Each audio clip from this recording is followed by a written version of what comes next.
We all like cheap things, especially cheap laptops, and we all like it when I go to the boot fair. So what happens when we put them both together? Well, we get the £5 gaming laptop. Here we have the Dell Studio 1555, and well, it cost me £5 from the local boot fair, which for those of you that don't know usually involves quite a few people selling off other people's junk for quite cheap. And they usually just have rows of things just completely lined up, so using some clever talking and quick deal making, I picked up two of them for £5 and less each. And the best of these two was the Dell one, which is sporting a Core 2 Duo T4300 mobile processor clocked in at 2.1 GHz, as well as 4GB of DDR2 RAM clocked in at 800 MHz. But this isn't what makes it impressive.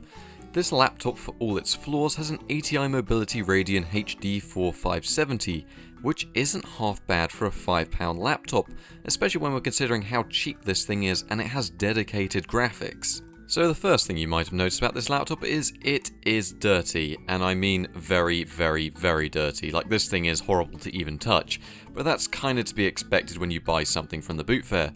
So while we try and get this thing clean, let's talk about what's actually inside it.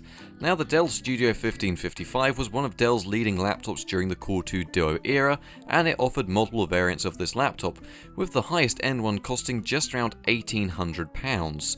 However, this configuration was nearer the standard £800 mark, as we have 4GB of RAM and a standard screen. This also means that the models above it are highly upgradable too, so like you can change the parts out yourself, which sounds pretty difficult for a laptop, but was actually something Dell pretty much helped you do. The parts are commonly available, leaving us plenty of room if we want to change the specs of this laptop in a following up video. We do, however, have the HD 4570 on board, which is the same version that was given to many of the reviewers upon its actual release. Paired with the 7200 RPM hard drive and 4GB of RAM, it was definitely a fast performer for general tasks upon its release. And the main issue appeared to be the screen, which people said you may as well spend the extra £70 to get the 1080p upgrade, as the step up in quality was definitely worth it in their opinions. In fact, the main laptop was so good to reviewers that they only made advisory points about their favourite upgrades as disadvantages. Hell, the main downside was that the GPU could push out a tad more heat than the integrated graphics commonly found of the era, and paired with the laptop's wireless modules above the trackpad, it could make your fingers or knees a tad warm when in use. Something that hardly actually annoyed anybody, and I don't think anyone really commented on. And finally, you have the aesthetics of the device.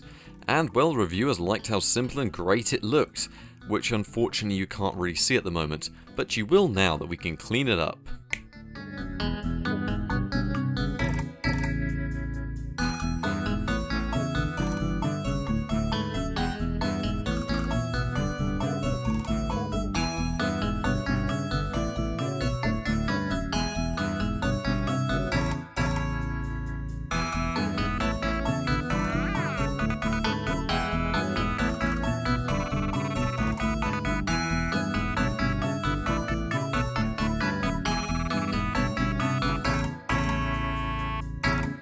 So with it finally all clean, we need to actually test it and turn it on and see if it works. As well, with stuff from the boot fair, you do take a chance on everything you buy, because there's no warranties, no refunds, and no guarantees. So turning it on, we saw that it works, and the screen's a little bit dodgy and the hard drive was throwing up an error, but it does actually work. And then for some reason it wanted to run its own diagnostics test, which is one thing I do actually like about Dell laptops. For everything you guys might complain about, these diagnostic tests are useful for finding out what bits of your laptop are or aren't working. So we just let that run and carried on. And well, it completed pretty quickly, so then we wanted to put Windows on it. And in this case I opted for Windows 10 because it scales nicely with these older laptops. However, Dell provides drivers all the way back to Windows XP, so you have a wide range of choice in terms of operating systems. But by now you guys have probably noticed the one issue with the laptop is mainly the screen, as pretty much everything else has been fixed already. It has a single yellow line going down it, but for £5 I didn't really pay attention to it too much, and who knows, I may go around fixing it at some point, but for now it didn't bother me too much, and for £5 I'm not complaining.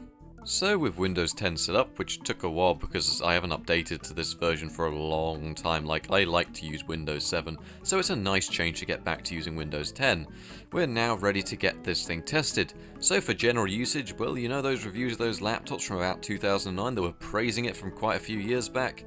Well, you know, it holds up well in 2017. This nearly decade-old laptop is performing absolutely fine from everything from text editing, installing programs, surfing the nets, and speed-wise, this thing is just top quality for the money. But as for gaming, which is why you all came here, how does a 2009 laptop graphics card hold up in 2017?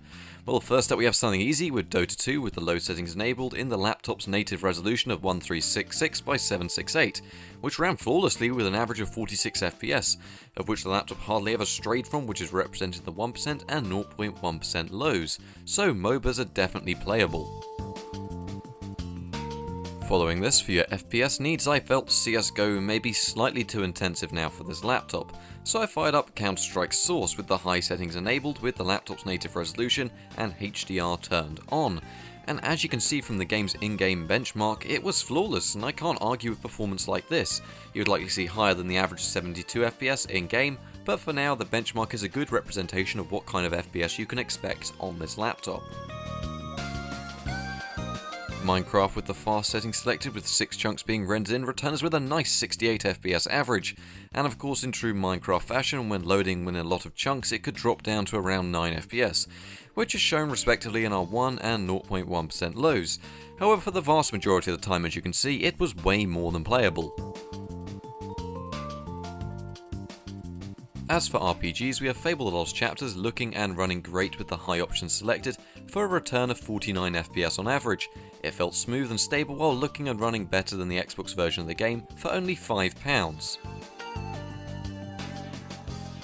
Next up is the only game you will ever need, which is of course RimWorld running with the 1024 by 768 resolution, and even then it ran completely fine with a 57 FPS average, although in the late game it could prove to be a little bit slower, but then again it is like that on most modern machines, so it's nothing to worry about there. And finally, if it supports DirectX 10, then you know what we're going to run on it.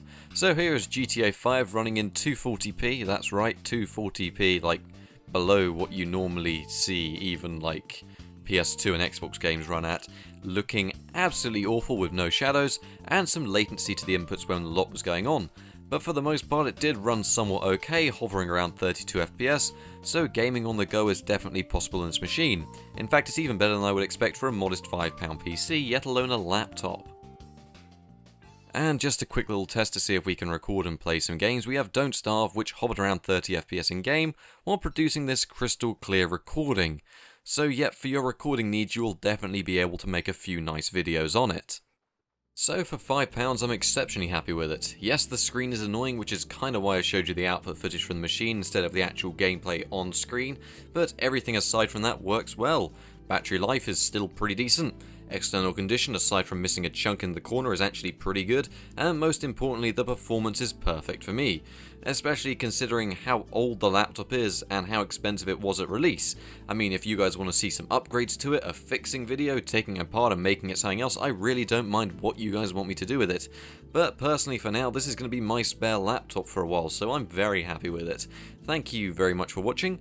Good night! So there is a massive video coming up. If you guys want to stick around for that, then please do like and subscribe for more. You can always catch me over on my Discord if you want to join in on the conversation, in which case there will always be a link in the description below.